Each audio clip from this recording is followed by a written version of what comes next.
So it seemed really obvious to me a few years ago when I was diving down this watch rabbit hole. I was making videos about watches, and I also like making things out of leather, that I should be able to make my own custom watch leather straps. But I ended up finding it a little bit more challenging than I expected.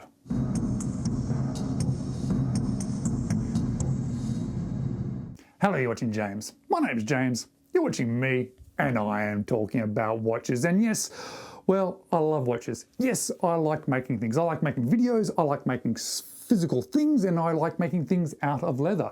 I'm not particularly good at it, but I do enjoy that creating process. So a few years ago, I thought, well, how about we align all these things? I make a leather strap out of leather for watches, and I make a video about it. And I ended up finding this to be a little bit more challenging than I expected. I think there's some more practice required. Now, I'm currently away from my studio on holidays visiting family, so I thought this was a good opportunity to revisit some of my older videos, and this one is one of my older videos, so please be aware that the sound or the quality may not be as good as my current videos, but I thought it'd be quite nice to revisit this watch strap build. Hello, you're watching James. My name's James, you're watching me, and I'm talking about watches. Well, this year in 2022, one of my goals for my watch collecting was to find a vintage watch that I particularly liked, a vintage watch at a size that I particularly like, and something to add to my collection which I'm planning on keeping longer term. I've owned a few vintage watches in the past, but I haven't connected with them for one reason or another, generally because the sizing is a little bit smaller, but I wanted still to have a vintage watch in my collection. I really like the aesthetics of them, I really like the look of them, I really like the history of them, and I was able to find this Swiss-made to-sell watch on eBay for a reasonable price. And when it arrived, I absolutely loved it, but obviously being so old, being a vintage watch, from around the 40s or the 50s, it did not come on its original strap. And it came on this sort of canvas strap, which it sort of did the job, it worked, but I didn't particularly like it. And I thought, well, here's a perfect opportunity to use my limited leather skills to try and make a new watch strap, specifically for this vintage watch. So today is a video all about a new project, and that project is to create a watch strap for my vintage watch. Before we jump into the video, please be aware I am very much an amateur at making things out of leather. I really enjoy the experience. I really enjoy creating things. I really like customizing things, but everything I know about leathercraft is from watching YouTube videos and creating a few small projects myself. So please don't expect it to look perfect at the end of this video. Now, before we do jump into the video, if you haven't subscribed, could you just tap on that subscribe button? I really would appreciate it. But let's flip the camera around now, and I'm going to step you through the process as I'm making it and show you in a relatively short period of time what I have created for my vintage Swiss-made watch. Let's check it out. So today I'm jumping into the making of a custom strap for my new vintage watch. It's a to-sell. It's from the 40s or 50s. There's not a lot of information about this particular watch online, which is a bit of a shame, even this particular brand. But it's a Swiss-made sort of hand-winding watch. It's got a quite nice sort of look to the dial. I really like the case shape, love those lugs. And it's a slightly bigger watch for that sort of era as well. It's a 38 or 39 millimeter. So what I'm looking to do though is make a similar watch strap that I've made for my first automatic watch. It's like a bunt style strap. What it'll do, it will allow that to have a little bit more sort of wrist presence. It's also a slightly easier watch strap to make than the more traditional ones. I have tried them in the past and they didn't come out very well, but then I've made a couple that look a bit like this and they've actually come out quite nicely. But what I'm going to do a little bit differently with this one is I'm going to have these little lugs that I've made out of leather. I'm going to stretch them out to about here so that there's a little piece of leather here and a little piece of leather here, just to give the strap a little bit more interest factor. So how I go about making one is probably not the normal way, it's just the way that I've come up with. I make a cardboard guide, and I've come up with that guide using three things, these three things here. Firstly, the watch that I've already made, or the watch strap that I've already made, because I quite like this shape, this length. It all fits my wrist nicely. I have this sort of plastic guide which I bought off Aliexpress. It was super cheap, but it gives me a sort of a nice straight edge and sort of a line to then use. And then obviously I use the watch itself as a guide to sort of what sort of size I want that to fit in amongst that strap itself. So now I've cut it out of leather, and I'm using a kangaroo leather.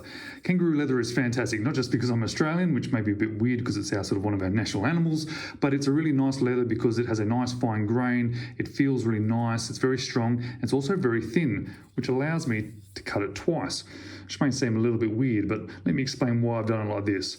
Firstly, when you double it up, it gives you a nice surface on both sides. It now becomes a nice thickness as well that sits nicely on wrist. It also provides a nice easy curve there, which I can then grab the little buckle here and trap inside there without having to do a sort of what the more traditional way is you sort of fold that down and then you sort of blend it into it and do it that way. This way I find it's a little bit neater because it just sits inside of that fold, just like that. And then I stitch down all the way around the outside, all the way around, and then it's stuck together. What it also does is something else that I want to do specifically for this strap, and that is it hides these things. So here we got the watch. This is what's going to attach to the watch. It's going to go between the lugs there, and then it's going to sit on there. I'm going to put, let's get this a little bit easier in focus. Let me lift it up for you so you can actually see a little bit better. So I'm going to have it sort of down, let's say about there. So it's got a little bit of a strap, same on the other side, just to give it a little bit more character. And how am I going to do that? Well, I'm going to cut a little slice into here. I'm going to poke that through. I'm going to flare this out and stick it and sew it.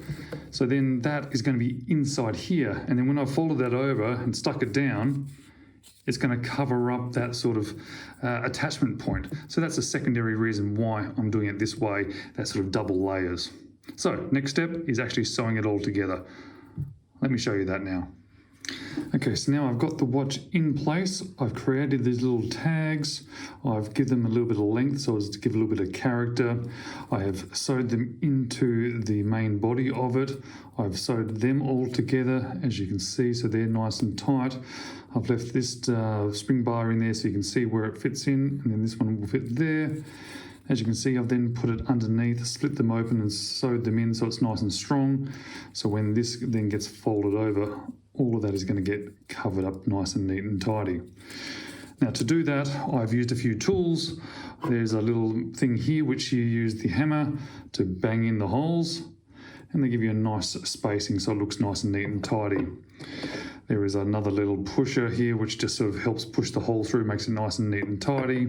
There is a special waxed thread to use, and then you use 2 needles, and you use what's called a saddle stitch, which is basically just sort of stitching in and out just like that, and it creates a very nice strong stitch, and it'll never undo itself because it's not just stitching in like a machine, it's actually crossing over and crossing over and crossing over. So you use 2 needles on the ends of both sides of the thread. So the next step is to glue that down like that, put in the buckle, and then stitch all the way around, all the way down, all the way up to the top. So that's what you'll see in just a moment.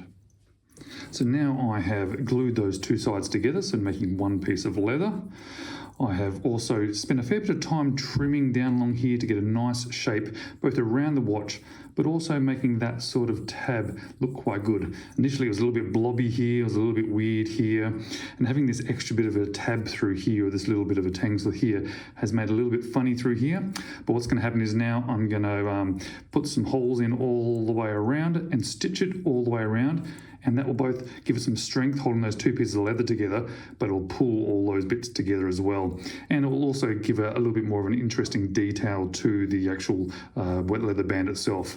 I've also made a little piece of leather here to fit around, so that when it comes around, obviously it's got something to tuck into. So the next step, punch some holes. Okay, so now I've punched all the holes, as you can see, all the way around, all the way around.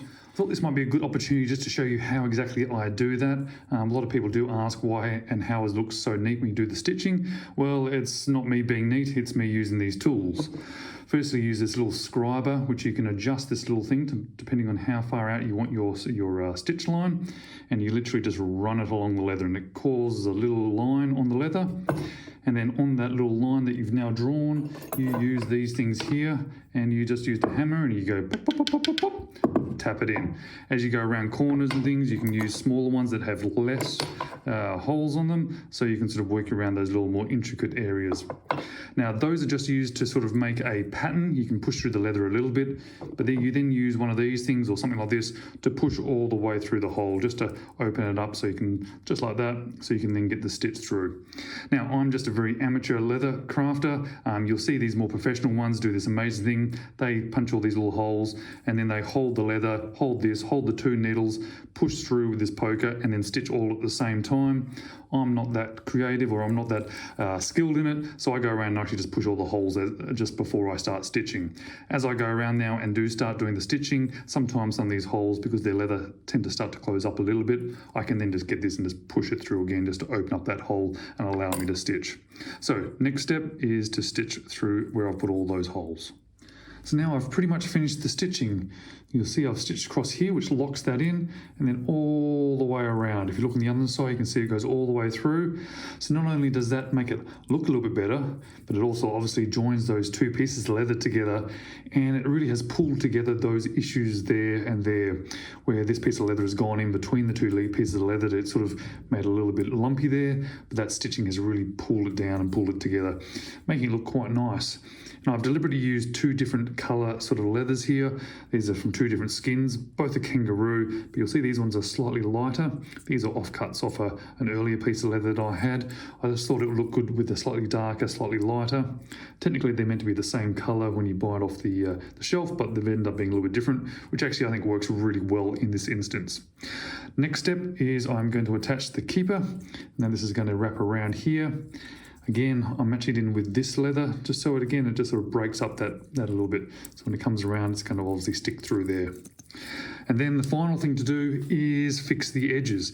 When you look at raw leather, when you've put it together, you see it looks a little bit rough, a little bit sort of frayed. So what I've done is I've used a really heavy piece of sandpaper and just sort of sanded it around. That takes away all the weird edges, but it also roughs it up a little bit. Then what you do is you put a little bit of water on it, and then you use this burnisher tool. And basically it just sits in there when it's damp, and you rub back and forth, back and forth, back and forth, back and forth, back and forth, and it heats up the surface, and it almost melts it together. I have to admit, I do cheat when it comes to this. I do have a burnishing tool that fits on the end of my Dremel, which is an electric powered tool, and then I just go bzzz, and makes it look really good. So the next step, what you're going to see is the watch basically completed. But what I might do is I might just stick that on camera there so you can see the edge of the leather, and then when I flick to the next shot after I've finished, I'll start with that so you can see the differences in the raw leather versus the burnished leather. So now you can see that I've burnished the edges, which is sort of fused them together and sort of melted them together, giving a much nicer edge to it. So all the way around, in through here as well as all the way. It just gives you a much nicer finish, much cleaner, and absolutely much sort of better looking. So here we have the end result. This is me done, finished, and I am pretty damn happy with it. It has come out actually better than I expected, and I'm really impressed with the skills that I've actually shown, especially since I'm not that great with leather.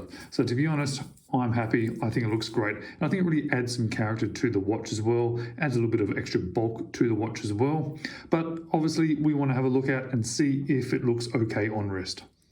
So obviously I've custom made it to fit my wrist. I've given myself a couple of extra holes just in case it's getting a bit hot outside. I can move it back and forth a little bit. Tucks in through there. Probably should have moved that keeper a little bit further that way, but it still sticks out, so it's perfectly fine. And it fits and sits on my wrist really nicely. That leather will conform a little bit more and more to my wrist as I wear it more and more, but I'm actually really quite impressed by it. And I like that it's got a little bit more character to it. Feels a little bit old style, a bit more vintage as well, so it certainly suits this sort of 40s or 50s watch quite well. Fantastic. I'm actually really impressed and pleased with that result. So let's flick back to me and I'll give you some of my final thoughts on my project that I've completed today. So this wasn't a particularly long video today. The actual creation process of this watch strap probably took me about 3 to 4 hours all up. I had to do a few sort of problem solving along the way. It was a bit of an interesting project for me today. I had a really clear image of what I wanted to look like before I made it. As I made it, it sort of went off track a bit. It started to look pretty bad in my opinion. I didn't like some of the features of it. I didn't like the shape of it. And it really took a little bit more effort than I was thinking in the first place to sort of shape it back, move it back, and sort of modify it a little bit to bring it back to firstly what I was thinking in my head initially, but also to suit the watch that I was making it for. And I have to say, I'm really, really happy with the results. And it's quite funny to have this idea, which I really liked, then to go completely off track and I wasn't liking it to the point where I was thinking about scrapping it and starting again. But then I was able to sort of drag it back and now it's actually better than what I had in my head. I'm really happy with it. I think it suits this watch really well, both the shape and the texture and the thickness of it. But I also think that giving that extra little bit on the side has really added to the watch. And being a slightly smaller watch, around that 38 millimeters, and because it's quite thin, I think it gives the whole watch a little bit more presence on wrist as well. I am really happy. Another project that I've successfully completed, I can tick it off my list. All right, guys, I really hope you enjoyed the video. As I said at the start of the video, I'm certainly no perfect person at making leather things. I just enjoy the process. I like being creative. I really hope that the video was enjoyable and perhaps sparked a little bit of creativity for you guys as well, and perhaps you'll give it a go. If you are interested in leathercraft at all, YouTube is full of plenty of videos showing you how to do things, how to sew, how to create projects. It is a great tool, this YouTube. Absolutely use it to its full potential. Thank you so much for watching. I really appreciate it. I'll see you in the next one.